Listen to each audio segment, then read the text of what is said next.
Sous les ifs noirs qui les abritent, les hiboux se tiennent rangés, ainsi que des dieux étrangers. Dardant leur œil rouge, ils méditent. Sans remuer, ils se tiendront jusqu'à l'heure mélancolique, où, poussant le soleil oblique, les ténèbres s'établiront.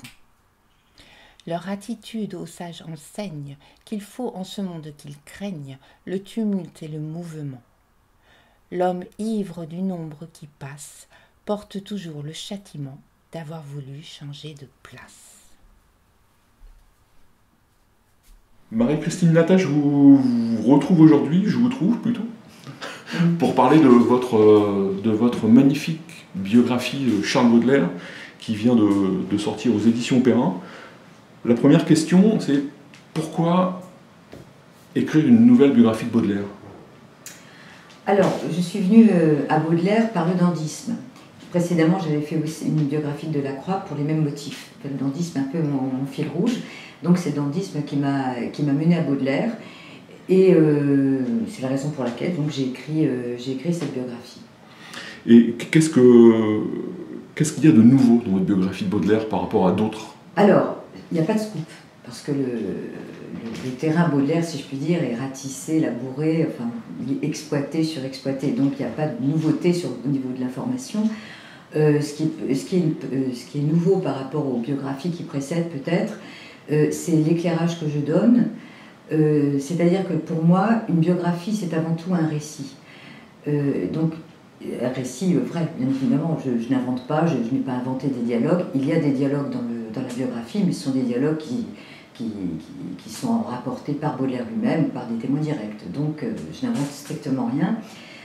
Simplement, ce que j'ai fait, c'est que j'ai travaillé cette biographie vraiment en étant le plus près possible des sources premières, c'est-à-dire de la correspondance, de l'œuvre de Baudelaire elle-même, et également des témoignages qui sont assez nombreux. Donc avec cette matière, j'ai vraiment été au plus près de Baudelaire.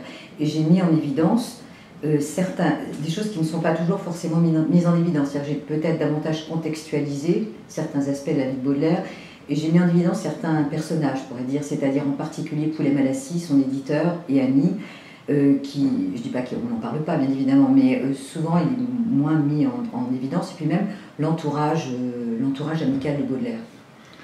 Parce que ce qui est fascinant, c'est que Baudelaire fait partie d'une sorte de galaxie qui est mouvante et en même temps très stable.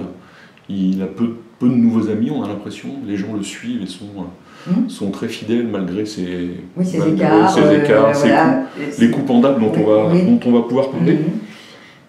Plutôt que de raconter la vie de Baudelaire, parce que le livre le fait formidablement bien, je voulais qu'on parle de certains thèmes. Oui. Et je voulais commencer par le dandysme. Oui. Parce que Baudelaire, c'est un peu la quintessence du dandy français. Oui. Alors, Baudelaire, le dandysme est un thème extrêmement important chez Baudelaire, pour une raison simple, c'est que c'est à la fois pour lui une pratique et une esthétique. C'est vraiment un dandy accompli. Un peu, alors il a été précédé dans cette voie par Jules Barbet d'Aurevilly, qui a été aussi un de ses amis. Donc tous les deux ont donné au dandysme son fondement théorique en quelque sorte. Et c'est en ça qu'il est essentiel dans l'histoire du dandysme. Et comment se manifeste le dandysme de Baudelaire? Parce qu'à la fois il y a un dandysme physique, oui. J'allais dire oui, d'apparence, oui. D'apparence, qui lui cause des problèmes parce que ça lui coûte une fortune. C'est aussi une sorte de dandysme politique, est-ce qu'on peut parler de ça, puisqu'il va passer un peu du socialisme à une philosophie politique beaucoup plus élitiste. Oui. Est-ce qu'il y a des correspondances? Oui, bien sûr. Alors en fait, donc Baudelaire est dandy par son apparence. Alors il y a une chose aussi qu'il faut dire, parce que souvent les gens s'imaginent que pour être dandy, il faut être riche. C'est pas vrai. On peut être dandy et pauvre. Alors, évidemment, c'est plus difficile, mais on peut l'être. Et Baudelaire l'est à sa manière.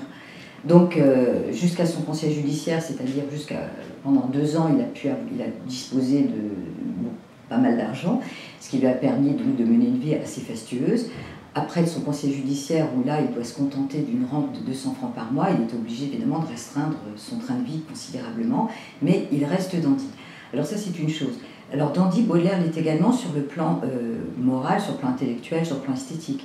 C'est-à-dire que, alors vous parliez de la politique, ce qui caractérise le dandysme, c'est le détachement.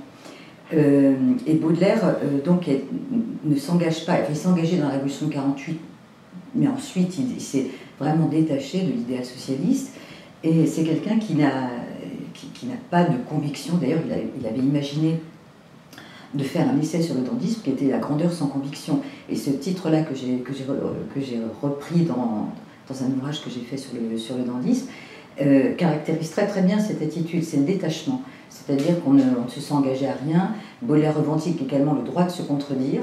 Donc c'est quelqu'un, le dandy, un indépendant total. Il ne veut être inféodé à rien, ni à une femme, ni à quoi que ce soit, ni à une cause, ni à une foi. Il est totalement détaché. Quand le ciel bas et lourd pèse comme un couvercle sur l'esprit gémissant en proie aux longs ennuis, et que de l'horizon embrassant tout le cercle, il nous verse un jour noir plus triste que les nuits.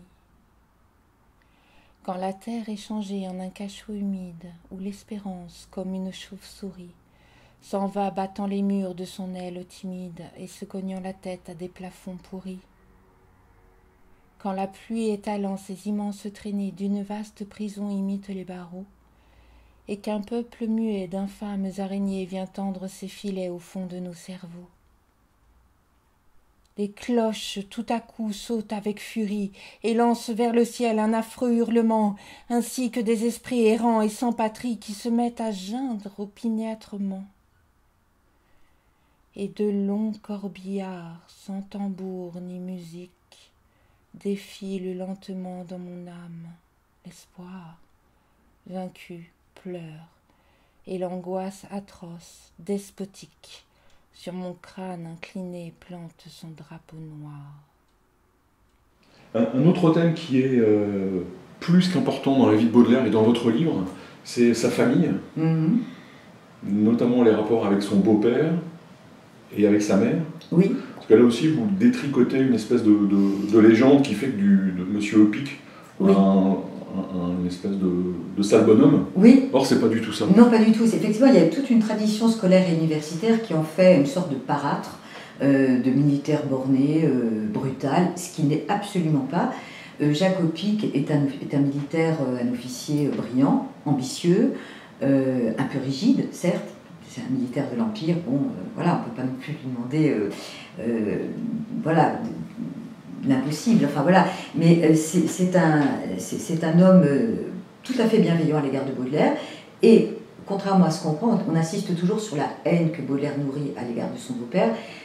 Cette haine, effectivement, elle commence à se manifester l'année du baccalauréat, quand Baudelaire a 18 ans, mais auparavant, et les lettres sont là pour en témoigner, Baudelaire aime son beau-père, il l'appelle papa, dans une des lettres il lui dit « je t'adore », il est toujours très très impatient de le voir, parce que Jacques Opic était très occupé par sa vie d'officier, et donc il lui dit « tu me manques », enfin bon voilà, donc il a d'excellentes relations avec son beau-père. Et je vous dis, donc c'est à l'année du baccalauréat que là, ça explose.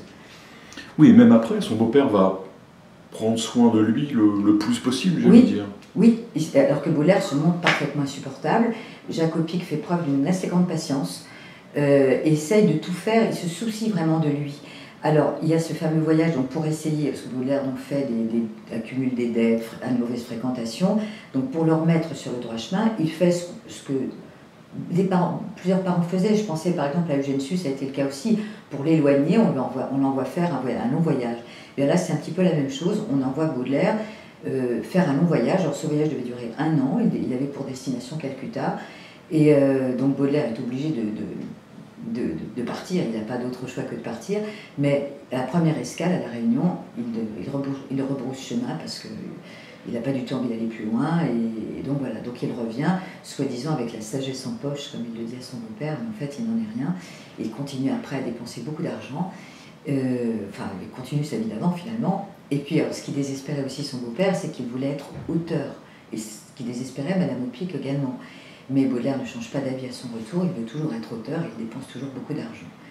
Voilà. Et c'est à partir de là qu'il a été placé on l'a pourvu d'un conseil judiciaire.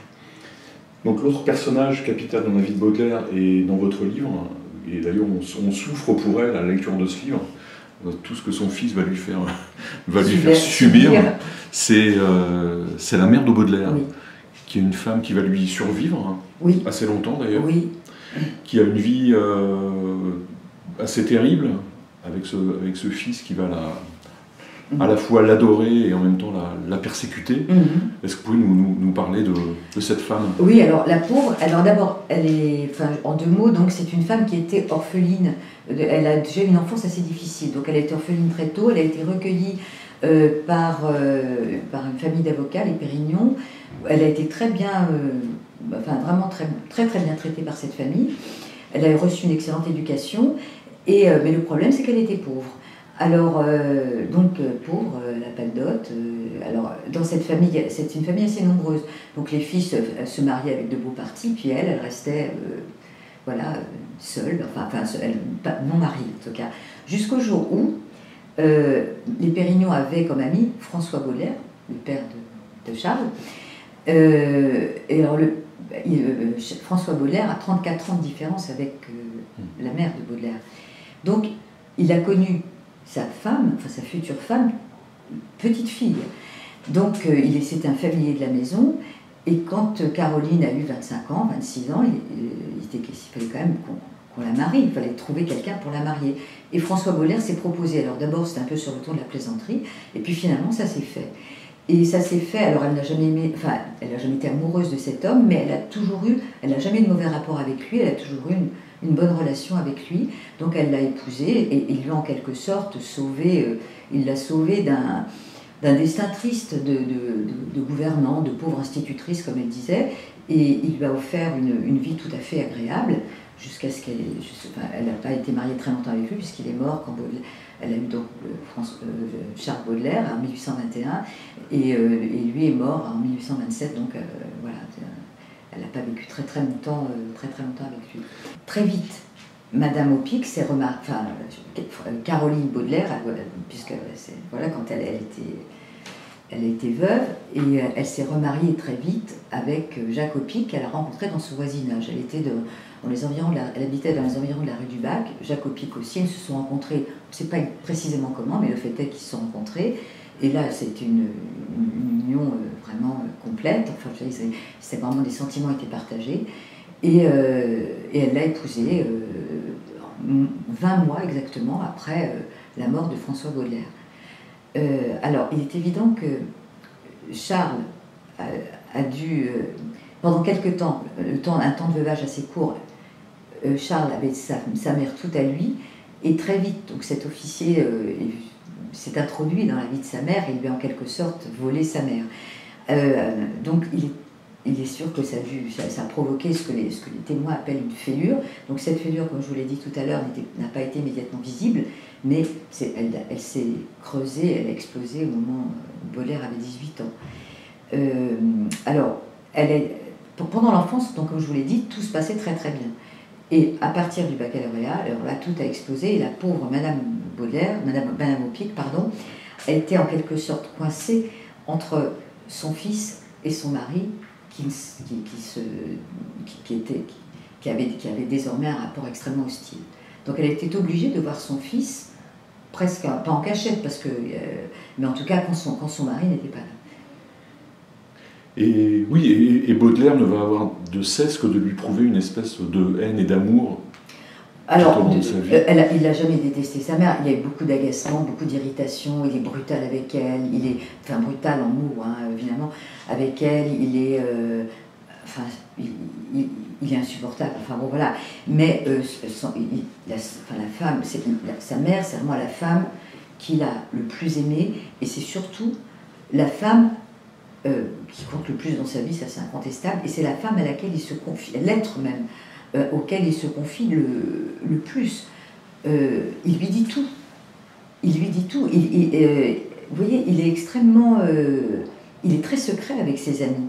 Alors il peut s'amuser avec eux, etc., dîner avec eux, mais il ne leur dit pas grand-chose. Il tait tous ses problèmes d'argent, ses problèmes sentimentaux, il n'en parle strictement jamais. C'est à sa mère qu'il confie tout. Un autre thème, pareil, qui suit en fait sa mère et Baudelaire et dans tout le livre, c'est le thème de l'argent. Parce que contrairement à ce qu'on croit, Baudelaire est un homme assez riche quand il a 18 ans. Oui. Il va mourir pas pauvre non plus, il va mourir quand même assez riche par rapport aux critères de l'époque.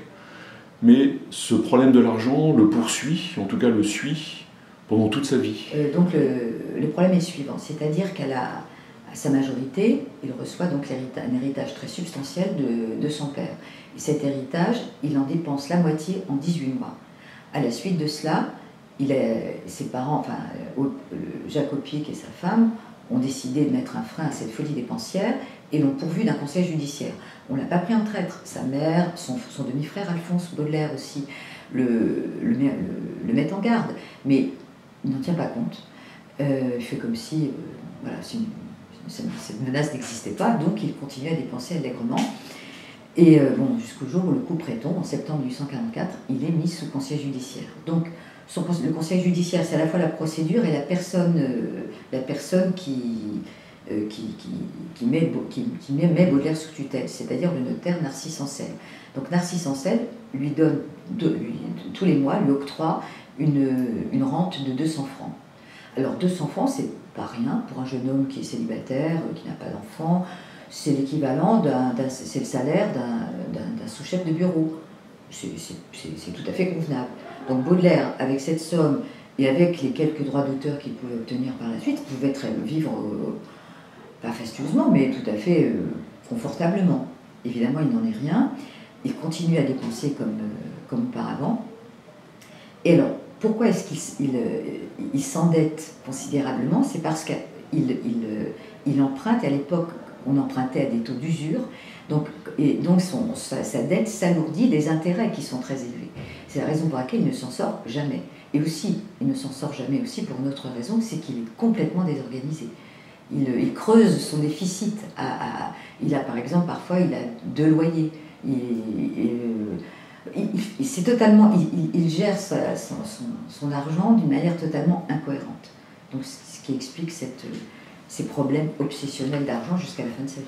Oui, et pourtant, comme vous disiez, parce que pareil, on a l'image du poète maudit, de l'argent, il en gagne quand même, à la fois avec ses poèmes un petit peu, mais surtout, ce que j'ai découvert, c'est qu'avec ses traductions d'Edgar Poe, oui, il pouvait pratiquement vivre de ses droits. Ça lui rapportait 500 francs par an, ce qui était quand même, c'est pas une fortune, mais c'était quand même assez substantiel. Et pris à la gorge, il finit par vendre à Michel Lévy, son éditeur, il finit par lui vendre cette petite poule aux œufs d'or qui pouvait quand même qui assurait un relatif confort. Oui, il vit dans une espèce d'urgence quotidienne. Tout le temps, donc il vend des bijoux de famille, quoi, on pourrait faire ça. Au pays parfumé que le soleil caresse, j'ai connu sous un dais d'arbres tout empourprés et de palmiers d'où pleut sur les yeux la paresse, une dame créole aux charmes ignorés. Son teint est pâle et chaud, la brune enchanteresse a dans le cou des airs noblement maniérés, grande et svelte, en marchant comme une chasseresse, son sourire est tranquille et ses yeux assurés.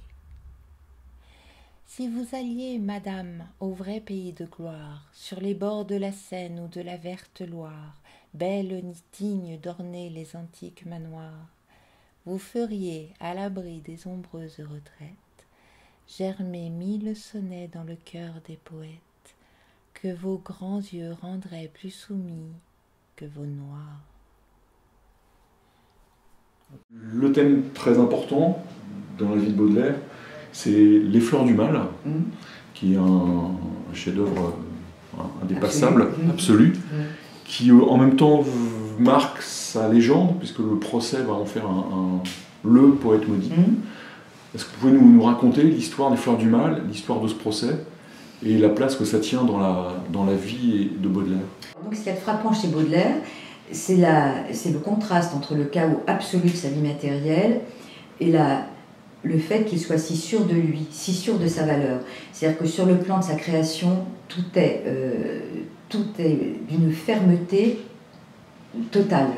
C'est-à-dire que Baudelaire a conscience de sa valeur très tôt, et sans fanfaronnade, sans vantardise. Tous ses amis sont là pour le témoigner. Il est très très sûr de son fait. C'est la raison pour laquelle Les Fleurs du Mal, il n'est pas pressé de les publier. Il les publie au compte-gouttes, petit à petit. Et donc Les Fleurs du Mal, c'est son chef-d'œuvre. Oui. C'est à la fois un chef-d'œuvre littéraire et en même temps c'est un chef-d'œuvre de bibliophile, puisqu'il va s'intéresser au papier, au caractère, à la mise en page. Oui. Alors il publie Les Fleurs du Mal chez Poulet-Malassis, chez son ami éditeur Poulet-Malassis, qui est lui-même imprimeur, donc il est éditeur et imprimeur. Poulet-Malassis est un grand érudit déjà, et il est aussi un homme de goût. Donc, et Baudelaire lui-même, et ça c'est aussi une part de son handisme, la bibliophilie en fait partie. Donc il souhaite faire quelque chose, un ouvrage parfait, le plus parfait possible, y compris dans sa forme. Donc c'est la raison pour laquelle il tracasse aussi un peu Poulet-Malassis en publiant lors de la publication, donc de la fabrication du recueil. Oui, parce qu'on voit, il râle, il n'est pas content contre les compositeurs. Enfin, oui. Il y a tout un... Il a raison aussi, hein, ça c'est vrai quand on regarde les épreuves, ça on en dispose. Il y a quand même des erreurs qui sont un peu énormes. Il a quand même de quoi s'énerver, ça c'est vrai. Et donc Les Fleurs du Mal sont publiées et très vite arrive le procès des Fleurs du Mal. Oui. Pouvez nous dire pourquoi il y a un procès et comment ça se déroule pour le livre et pour Baudelaire? Alors, il y a un procès parce que certaines pièces donc, étaient jugées offensantes pour la morale religieuse et morale publique. Et c'est la raison pour laquelle on l'a condamné. Et alors, à l'époque, celui qui l'a condamné, c'était le procureur, donc Ernest Pinard, qui avait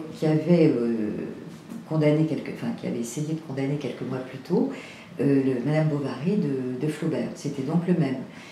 Et il est vrai que c'est un homme redoutable, comme disait Baudelaire, il n'a pas tort, c'est vrai qu'il était redoutablement intelligent, redoutablement efficace dans son travail. Flaubert lui a été acquitté, Baudelaire lui a été condamné, mais il avait moins de moyens que Flaubert de se défendre. Et en plus, Baudelaire était extrêmement étonné, il a toujours considéré que la condamnation des Fleurs du Mal était un malentendu. Il n'a pas du tout compris pourquoi on le condamnait. Et il a fallu retirer 6 pièces à cette... il y a eu des amendes, et puis il a fallu retirer 6 pièces au recueil. Alors on dit souvent, et à juste titre, que cette condamnation est une chance, puisqu'elle a permis la seconde édition des Fleurs du Mal en 1861, une seconde édition considérablement enrichie de pièces majeures. La rue assourdissante autour de moi hurlait. Longue, mince, en grand deuil, douleur majestueuse, une femme passa, d'une main fastueuse soulevant, balançant le feston et l'ourlet, agile et noble, avec sa jambe de statue. Moi, je buvais, crispé comme un extravagant, dans son œil, ciel livide où germe l'ouragan, la douceur qui fascine et le plaisir qui tue. Un éclair, puis la nuit, fugitive beauté dont le regard m'a fait soudainement renaître, ne te verrai-je plus que dans l'éternité? Ailleurs, bien loin d'ici, trop tard, jamais peut-être, car j'ignore où tu fuis, tu ne sais où je vais. Ô toi que j'eusse aimé, ô toi qui le savais. Il y a un thème très surprenant dans cette biographie de Baudelaire qui apparaît beaucoup quand il va à Honfleur et quand il en revient, parce qu'il ne supporte pas d'être là-bas avec sa mère, et peut-être à Honfleur aussi. On se rend compte que Baudelaire, c'est un homme de l'urbain, un homme de la modernité urbaine, et un homme de la modernité de Paris. De la ville, c'est un homme de la ville. Et alors justement, donc le fait, il y a une contradiction, de toute façon Baudelaire est un lieu de contradiction, mais il y en a une qui est assez frappante, c'est que donc il décide, pour pouvoir enfin vivre paisiblement, travailler efficacement, de s'installer à Honfleur, dans la maison de sa mère. Donc ça, c'était après la mort du général Oppic. Et donc il échafaude ce qu'il appelle un plan de bonheur, pour pouvoir vivre paisiblement. Donc il Parfait. Alors son idée était la suivante, donc il va s'installer chez sa mère à Honfleur, il ne dépense plus d'argent, enfin beaucoup moins d'argent, il est au grand air, il mène une vie saine, il n'est plus tenté par les dépenses, il n'est plus tenté de perdre son temps en allant bavarder avec ses amis au café, il travaillera bien et il confiera ses affaires littéraires à un agent à Paris, il reviendra à Paris tous les mois pour ses affaires, et il retournera ensuite à Honfleur. Donc c'était parfait, tout le monde le félicite. Donc il met quand même 1 an et demi pour exécuter ce plan de bonheur, et une fois arrivé donc à Honfleur, il s'ennuie tout de suite. Et alors, ce qui n'empêche pas de travailler, il vit à Honfleur 3 mois, donc ce qui est quand même très peu, et pendant ces 3 mois, il est d'une efficacité absolue, c'est une des périodes les plus créatrices de sa vie. Et cependant, donc, au bout de 3 mois, il revient à Paris, il retrouve l'enfer de Paris, comme il le dit, mais un enfer dans lequel finalement, qui est son milieu, qui est le seul où il puisse se sentir durablement bien, mal et bien en même temps. En effet, c'est la solitude, enfin la nature de Honfleur, le fait qu'il soit coupé de ses amis, de cette vie bruissante, de l'activité bruissante, donc des salles de rédaction, ça lui manque. Donc voilà, il ne peut pas vivre, c'est pas un homme de la nature. Ça, c'est un aspect de son handisme. Quels sont les rapports de Baudelaire avec ses collègues, en tout cas ses alter ego, les autres poètes, les autres romanciers? Donc, avec Victor Hugo, il est à la fois dans une admiration assez béate à un moment donné, et ensuite il se retourne un peu. Oui. Donc, comment Baudelaire se situe par rapport à tous ces grands écrivains, ces poètes? Alors c'est très différent selon les écrivains, et c'est très différent aussi pour un même écrivain. Vous parliez de Hugo, donc Baudelaire admire le poète romantique, mais déteste le romancier. Il déteste Les Misérables, par exemple.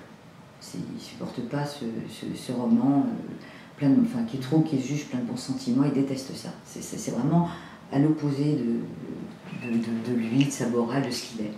Donc il y a ça. Sinon, il a en général de bons rapports il a beaucoup d'amis écrivains, je pensais à Nerval, à Théodore de Banville surtout, Gautier.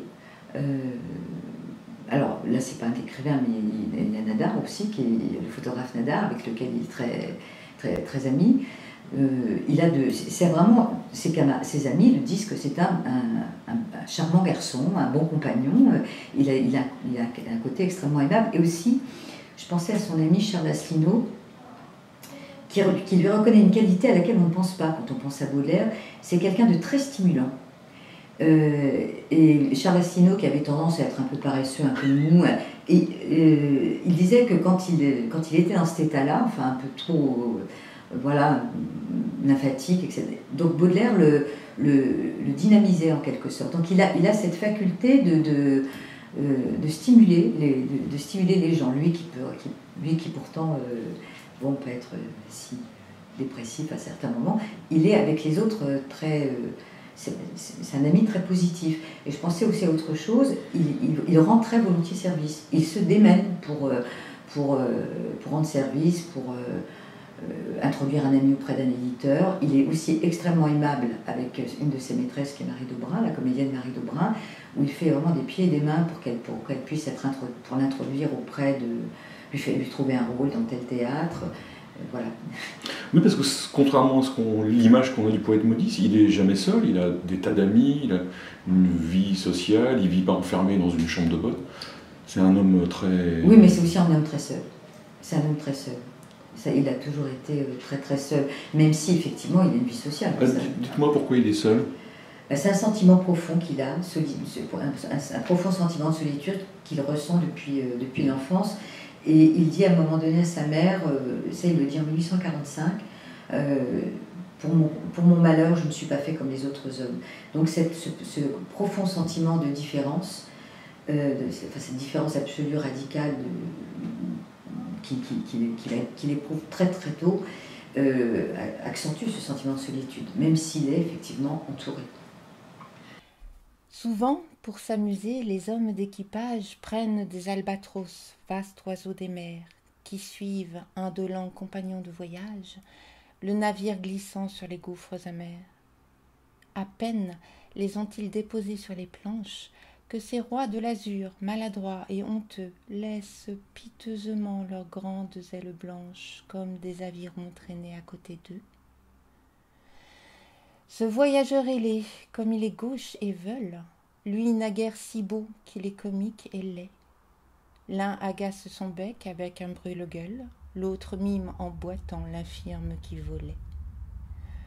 Le poète est semblable au prince des nuées, qui hante la tempête et se rit de l'archer.